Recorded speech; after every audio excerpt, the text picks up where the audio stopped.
World Series time. Pulses quicken, and for a while, public and personal anxieties are set aside. They come by car, train, bus, and plane. In fact, the whole nation stops work for a few hours each day. Wherever two or more Americans meet, there's speculation on whether the Yankees will do it again. And in the heart of every person who's ever watched a baseball game anywhere, there's always that unspoken question: how do the Yankees do it? What really makes the Yankees tick?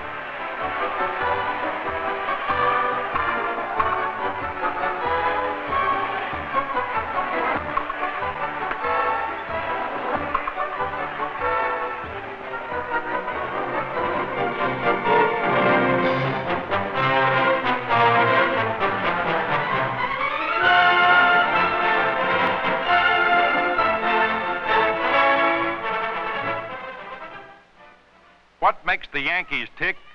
Well, in a few years, you may be able to ask one of these youngsters, because here's where tomorrow's Yankees are made.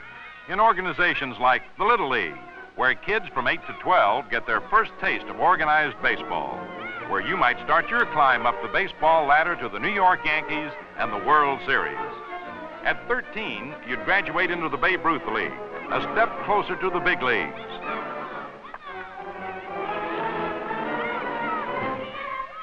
The Connie Mack League, or one of its many similar cousins throughout America, takes over your baseball education now. The diamond and your fellow players aren't Yankee size yet, but a lot of the strategy and team spirit are. American Legion Junior Baseball, directed by Lou Brissy, former big leaguer, gives you at 16 a taste of real Yankee-style baseball in the Legion-sponsored leagues.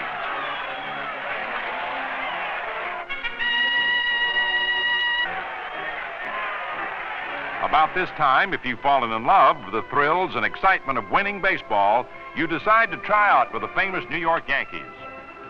Tryout camps are held all over America every summer. The Yankee Scout tells you all about it, and you notice all the top ball players in your area turn out. Speed is a necessity for the big leagues. Makes the difference between a good player and a championship player, such as those who play for the Yankees. Everybody's a little nervous, of course, but the Scout's a nice guy and tries to put you all at ease. Prospective Yankees get every chance to display their ability under the experienced eyes of Yankee scouts, top tutors of the game. Every individual gets individual instruction in the position of his choice. Sometimes the coaches discover talent in a player that can be put to better use at a different position. Outfielder Babe Ruth, started as a pitcher, became the greatest home run hitter of all time. And speaking of slugging, that's a Yankee trademark. When the Yankee scouts think you're ready, you're assigned to a Yankee farm club ranging from Class D through AAA. You learn to play ball on the job under the guidance of the Yankees' famous teaching managers.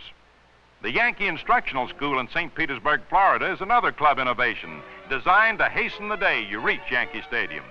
Here in the Sereno Hotel in balmy St. Pete are quartered youngsters selected from Yankee farm clubs, ready for the finest special teaching of baseball fundamentals you can get anywhere, taught by the best in the game.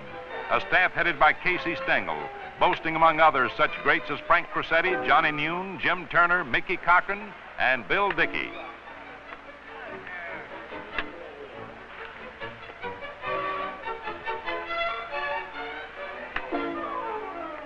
Casey Stengel's ready to call the class to order. Now, you find yourself learning finer points of the game that make you a champion, a Yankee. There's a lot more to pitching than just throwing the ball, and Coach Jim Turner helps you like a father helps his son. After a few minutes with Hall of Famer Bill Dickey, the catching candidates learn to make the tough plays more easily. Running the bases is quite an art. You must learn to get a good lead on the pitcher. Keep him worried, but be wary. Be ready to lunge back safely or on your toes for a dash to the next base. Speed is necessary, plus developing the knack of rounding bases without loss of ground. Get to executing the double play wins ball games. Developed in drills are a form and finesse. Nifty and shifty makes a first baseman. Practice makes for smoother reflex action. Slide, Kelly, slide. But to do it right takes almost as much form as Olympic high diving, and nobody tries to tag a high diver out. Every position has its specific requirements. No detail is overlooked, including teaching outfielders how to wear sunglasses. And Casey Stengel, that old master of the outfield, squares you away. And soon you're as comfortable in sunglasses as a movie star.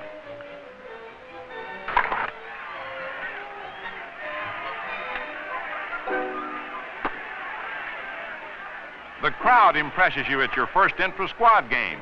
But of course, you're hoping to impress Casey Stengel. The Yankee manager wants to see how well you've learned your lessons. Can you pass the test playing the game? Will you be considered qualified to join the Yankees in spring training? Spring training is a big event for all concerned, including St. Petersburg. Interested spectators include Farm Director Lee MacPhail, Chief Scout Paul Critchell, General Manager George Weiss, and co-owner Dan Topping. The Yankees' Bill DeWitt and Baseball Commissioner Ford Frick watch the first trip from the dressing room. Plenty of Yankee fans turn out to watch, and for those who can't make it to St. Petersburg, newsreel and TV cameramen record the workouts. The pepper games are fun and are good conditioning practice. As for the batters, man, it really feels good to smack a few on the nose. Iron Mike, the pitcher who never gets tired, enables the batters to practice at length on various phases of batting, including the art of bunting. Infield drills get sharper and faster as spring training progresses in preparation for the month-long series of exhibition games. And wherever you find baseball fans, you find frosty bottles of bright and bracing Coca-Cola. Baseball and Coke grew up together. America's favorite game. America's favorite soft drink. Man, that's really good. New York, it's a wonderful town, particularly if you're a Yankee, and your stadium looks 10 times bigger than you ever thought it would. It's your new home as a member of baseball's best. Over the years, Yankee players have split more than $4 million in World Series shares. You'll be spending some time in this dugout. The view is pretty good, but so far as you're concerned, it's a lot better from the playing field. Yankee Stadium, the house they say Ruth built, but he didn't build it alone. 160 million Americans, players and fans, helped him. This is their monument, too. A monument to clean, hard, fair competition that can take unknown youngsters and immortalize them. In center field are the 5 famous Yankee memorial plaques. Jacob Ruppert, the owner who put the Yankees in the winner's circle and built Yankee Stadium. Edward Grant Barrow, Yankee general manager and molder of champions. Miller James Huggins, the manager who piloted the Yankees in their rise from obscurity to greatness. Henry Louis Gehrig, Larrapin Lou, Hall of Fame first baseman and one of baseball's all-time sluggers. Lou's lifetime batting average of .340 hardly tells the story of his record-smashing slugging prowess.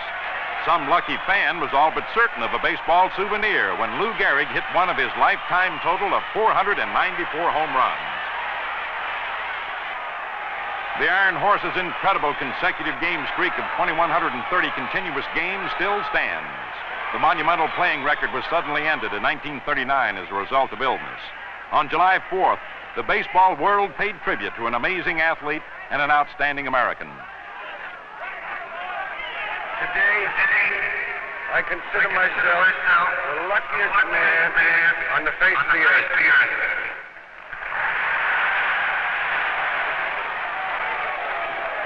Henry Louis Gehrig. His spirit lives on as part of the famed Yankee tradition. Babe Ruth, whose fabulous play sparked the spectacular Yankee drive to big league leadership, was the greatest of all Yankees, became the greatest hero in the history of American sports. The Bambino's all-time record of 714 home runs revolutionized modern baseball.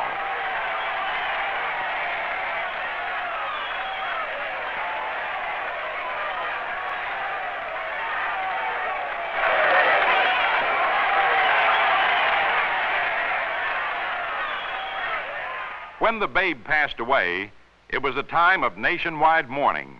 He lay in state in his beloved stadium. Fans turned out to bid farewell to a Yankee hero who had become an American legend. George Herman Babe Ruth, a great ball player, a great man, a great American. Yes, Yankee Stadium has witnessed much of the making of modern baseball history. And one of the most illustrious events of all took place in 1949, Joe DiMaggio Day.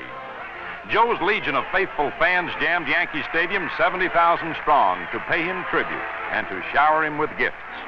Joe, an humble hero, thanked all who had helped him along the path to the top, and in closing said, "I'd like to thank the good Lord for making me a Yankee.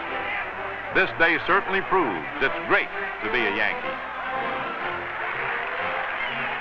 1949 was another pennant-winning year for the Yankees, and in the World Series against Brooklyn, the highlight of the first game was the spectacular thrill handed fans by Tommy Henry, who wrote one of October's most brilliant chapters with a tremendous home run which broke up the game.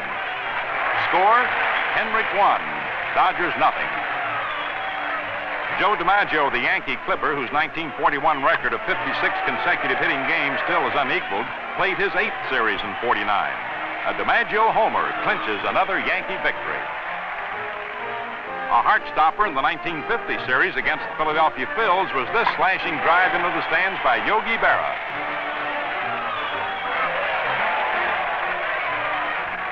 To top off the same inning, Bobby Brown pulled a screaming triple to right center field, which scored DiMaggio, added another extra base hit to Bobby Brown's World Series collection. In the 1951 series with the New York Giants, DiMaggio highlighted the 4th game by hammering one into the left field stands. Yogi Berra comes on in to score ahead of the Clipper. It was to be the last home run of Joe DiMaggio's spectacular career. Later in the series, Gil McDougald was presented with a situation every ball player dreams of. A World Series scored tied, bases loaded. And there it goes, a long drive into the left field seats for a grand slam homer, only the 3rd in World Series history. In the final game, reliever Bob Cazava pitched to Sal Evars, whose line drive brought this sliding catch by Hank Bauer for the final series out, and the Yankees had done it again. The 52 series found the Yanks and Dodgers at grips again. In the 3rd game, Joe Black pitched to series hero Johnny Mize, who hammered the ball into the stands for a sensational home run, his 2nd in 2 days. In the final game, with the bases loaded, Jackie Robinson's high pop-up, which nearly dropped safely, was snared by Martin, and the Yankees had salted away another series. In the 1953 World Series, again it was the Yankees and the Dodgers. A series highlight was Martin's triple to center with the bases loaded.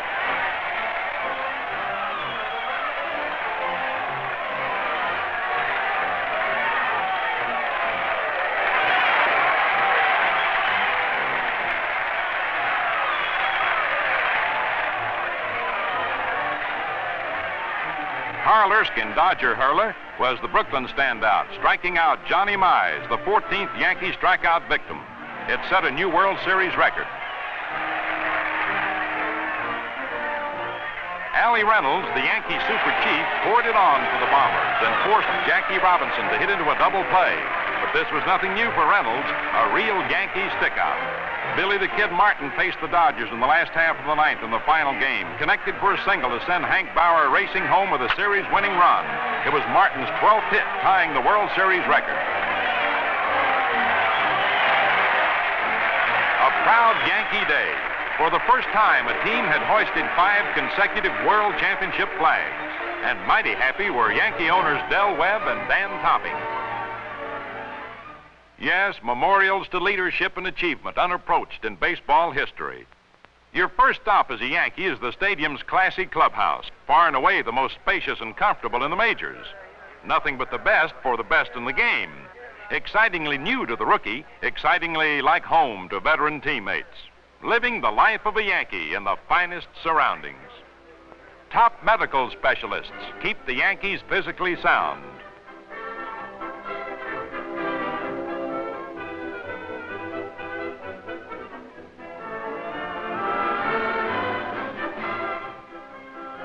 Twice a month during playing season, the traveling secretary hands out paychecks. And in the manager's office off the dressing room, there's many a pregame strategy conference. And soon it's game time. When the Yanks took the field against the Detroit Tigers, everybody was a little apprehensive. Detroit's scrappy young ball club didn't have quite enough to be a pennant winner, but the Tigers were a real threat to knock off some clubs that were in the race. Gil McDougald, young Yankee veteran, helped carry the day against the Tigers when he pounded a hit through the infield to drive home a decisive run. It was hot in more ways than one the day Bob Turley, star right-hander, faced the inspired Kansas City Athletics. But Andy Carey and Phil Rizzuto combined to execute a dazzling double play. A thrill, a spill, but a daily doing in winning with the Yankees. Yogi Berra helped sew it up with a booming drive into the right field stands. Yogi, you know, has been chosen most valuable player 3 times. And power like this is one of the reasons why. Now there's a sight as familiar and full of pleasure as a baseball diamond on a sunny day. Yes, sir, Coca-Cola is a pennant winner in every ballpark in America. From big leaguer to little leaguer, they all call for Coke when they want the ultimate in frosty refreshment. Good old Coca-Cola. Chicago's White Sox are always rough contenders, and when they're in the running for a pennant, brother, look out. Yankee pitcher Tom Morgan had his hands full with the spirited Sox, who had thoughts of beating the Yankees to the pennant. But Yank fielders like Herb Noren never give up.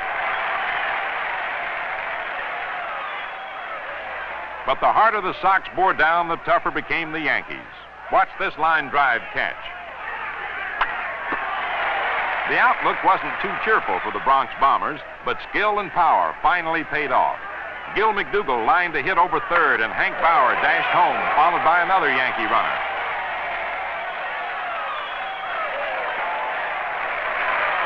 Joe Collins next stepped into the batter's box. Dick Donovan, Sox pitcher, faces him, a hard man to hit. But Joe slams one into the stands to be scrambled for by souvenir hunters, and the Yanks kept their hold on first place. A big occasion originated by the Yankees takes place each year, Old Timers Day, when Hall of Famers like Al Simmons, Jimmy Fox, and Mickey Cochran step back into the spotlight. The immortal Lefty Grove, and Bill Terry and Frankie Frisch, Charlie Gehringer, Paul Wainer, Home Run Baker and Ray Schalk, Joe DiMaggio, Gabby Hartnett, Ted Lyons, Dazzy Vance, your own Yankee coach, Bill Dickey, Ty Cobb, the immortal Georgia Peach, Chris Speaker, Cy Young, and former Yankee greats are on hand, too, led by Joe McCarthy, the brilliant manager who led the Bombers to 8 pennants and 7 world championships. Red Ralph, American League President Will Harridge, and Yankee co-owner Del Webb present the returning heroes with a token of the occasion. Charlie Keller, Red Ruffing, and colorful and capable Lefty Gomez. And do the fans really love it? The Yankee story is full of names of the game's greatest, such as Clark Griffith, Jack Chesbro, Willie Keeler, Bob Musial, Tony Lazzari, Herb Pennock, Wade Hoyt, Bob Shalkey, Earl Combs, to name a few. It's a packed house in Yankee Stadium when the Boston Red Sox come to town. Red Barber interviews Boston's all-time great Ted Williams. Take a closer look at one of the most feared bats in baseball. But the Yankees have a few aces up their sleeves, too. Watch slugger Mickey Mantle in slow motion. Who would ever guess this fleet dynamo had to overcome serious physical handicaps to become one of the big league's brightest stars? Mantle is one of the fastest men in the big leagues, as well as a power hitter. Watch the extra burst of speed as he closes on second, and that perfect hook slide.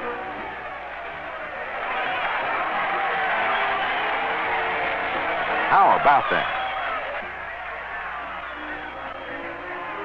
Bob Turley delivers his high hard one to Boston's Billy Goodman, but Billy Martin goes far to his right for a sensational stop and throw for the putout.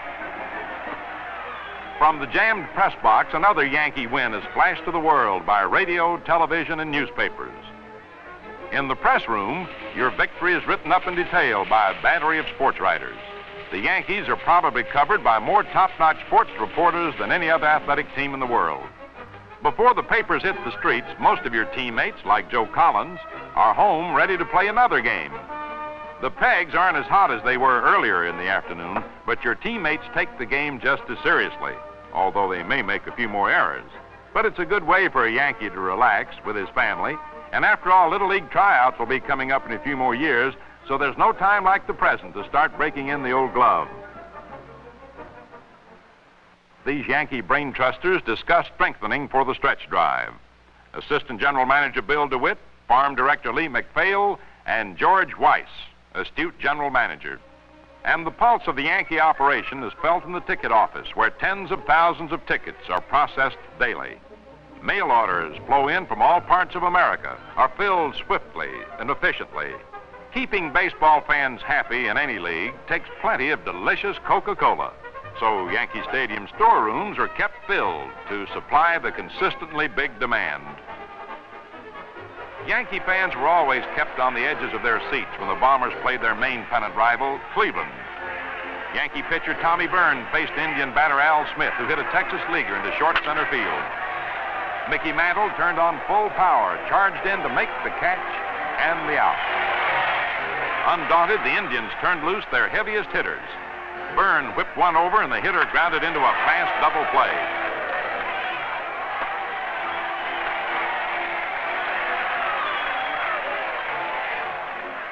Early Wynn on the mound for Cleveland couldn't locate the plate for Gil McDougald, and the Yankee infielder took his base on ball.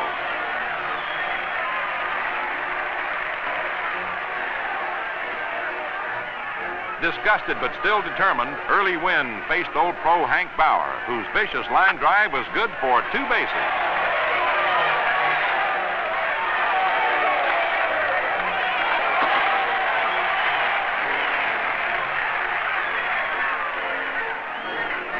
Powerful Yogi Berra was always a thorn in the side of Cleveland pitchers. The stocky Yankee catcher could usually be counted on to drive home the big runs when the chips were down. Yankee speed and teamwork paid off against Cleveland on more than one occasion, like this pitch-out and Rizzuto's diving tag of the Indian runner. You'd be surprised the breeze you get sometimes in the batter's box. But Yankee Jerry Coleman digs in a little deeper and keeps on swinging, much to the Cleveland pitcher's dismay. Yes, sir, Yankees thrive on rough weather, and so do Yankee fans. Looks like a hurricane building up in Yankee Stadium. But Joe Collins climbs out of the storm cellar to raise a little dust himself. Cleveland games heat up every player, and batters like Elston Howard gave even more than their best, as did loyal Yankee rooters. Yankee pitching and defense came in for their share of cheers, too.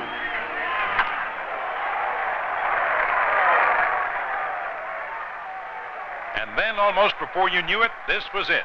Tonight in Fenway Park, Boston, the Yankees had the chance to come through with the clincher. Big Don Larson started and held tight rein on the Red Sox hitters until the final innings. The Yankees kept pecking away and got their third run on a long single that almost was a double. They really needed that one because the scoreboard read Yanks 3, Boston 2, going into the last half of the ninth. Whitey Ford, Stengel's stopper, dug in on the mound and forced the Boston hitter to ground out. The Yankees had come through again. Their fierce determination and fighting spirit had brought them another record-smashing American League pennant. After dropping the first 2 World Series games at Brooklyn, the teams come to Yankee Stadium. The Yankee Clipper, Joe DiMaggio, is on hand, too, and watches his former teammates trot into position. Casey Stengel comes back with his ace, Whitey Ford. First-inning strikeout victims include Pee Wee Reese. And a few minutes later, Duke Snider, the first of 3 times Ford was to get the mighty Duke on strikes. Slugger Mickey Mantle proved he was also versatile as the Yankees came to bat and he beat out a beautiful drag bunt past the pitcher. Later in the game, Yankee defense had a chance to sparkle as Junior Gilliam came to bat and promptly proceeded to hit into a double play.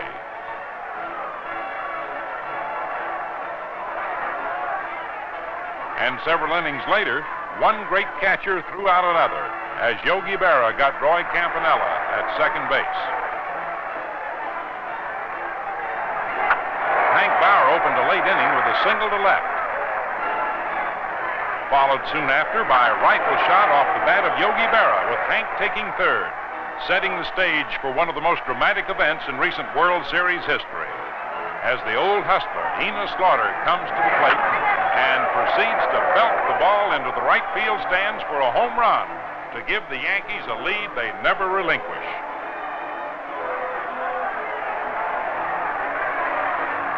Carl Perillo gave Yankee fans a scare in the ninth inning when he doubled to deep right center.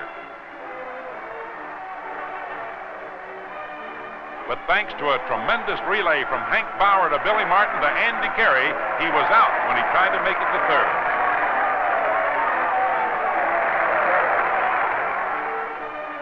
Whitey Ford continues to hold the Dodgers in check and soon has another series victory to add to his brilliant career. Another game and another Yankee hurling standout, Tom Sturdivant, takes the hill to battle the hard-hitting Dodgers, who have more than a little trouble connecting. Later, Mickey Mantle shows why he was the unanimous choice for most valuable player with a tremendous home run. Not to be outdone, Hank Bauer, the next inning, followed suit with another home run, scoring Andy Carey ahead of him.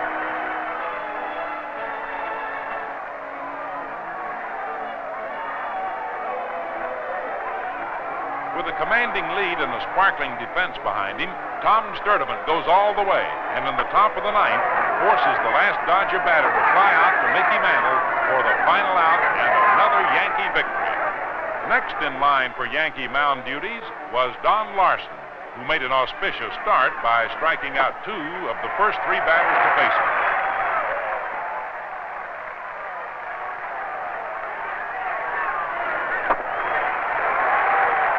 Even those Dodgers who did get a piece of the ball didn't connect very solidly, but it still takes runs to win a ball game. And powerhouse Mickey Mantle does it again with another home run into the right field stands. To provide a little protection, Hank Bauer singles, driving in Andy Carey with another run.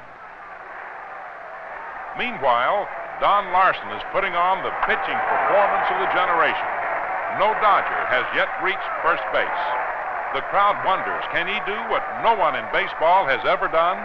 2 down now in the ninth. Pinch hitter Dale Mitchell is up. Here's the pitch. Strike 3 called, and Don has done it. The first World Series no-hitter in history, and the first perfect game in any Major League game in 34 years.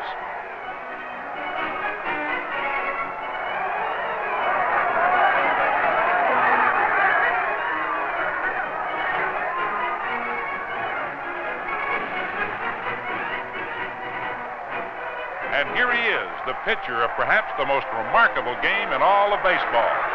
Happy, Don? You bet.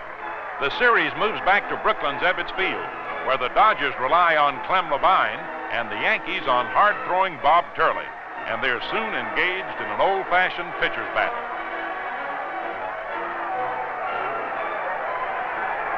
Yogi Berra gives the Yankees some hope with a slashing double to right center, but dies on second. But the Dodgers are equally helpless in driving runs across the plate, as Bob Turley strikes out 11 of the bombers, a new series high for a bomber hurler.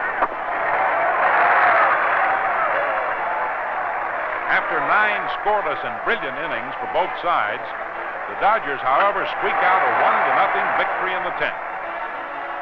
For the payoff game, Casey Stengel pins his hopes on Johnny Cooks, a young stalwart of the pennant drive. Johnny has the Dodgers eating out of his hand as he stars both on the mound and the field. Big Don Newcomb starts for the Dodgers, but has more than a little trouble against Yankee power. Yogi Berra, not content with 1 2-run homer in the first inning, connects for another in the third, giving the stocky Yankee powerhouse a record-breaking 10 runs batted in for the series.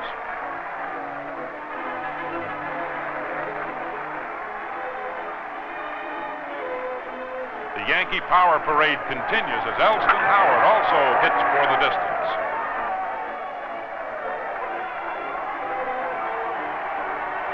putting the frosting on the cake, Bill Skowron slams a tremendous grand slam home run.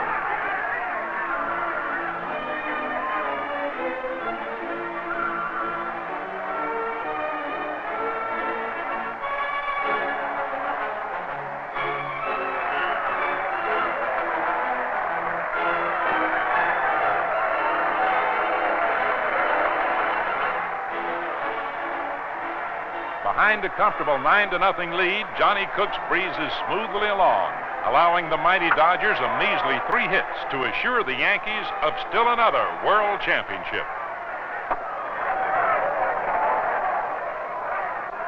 Times Square on BJ Day has nothing on the Yankee clubhouse after a series victory. No, sir, victory never loses its freshness. There's plenty of talking, but not much listening. Nobody makes much sense, but then nobody cares. Even Johnny Cooks, Yogi Berra, and Bill Skowron, the day's heroes, aren't able to do much more than listen to Casey Stengel give the gentleman of the press a few choice quotes, telling all about how the Yankees did it. How do the Yankees do it? What makes them tick? The answer is baseball's most outstanding organization, which produces fine players and brilliant managers. Yes, when you tell the story of winning baseball, you tell the story of the winningest team in baseball, the New York Yankees, an unparalleled saga of 22 pennants and 17 world championships since 1921. Yes, it's great to be a Yankee, and great to keep on winning with the Yankees.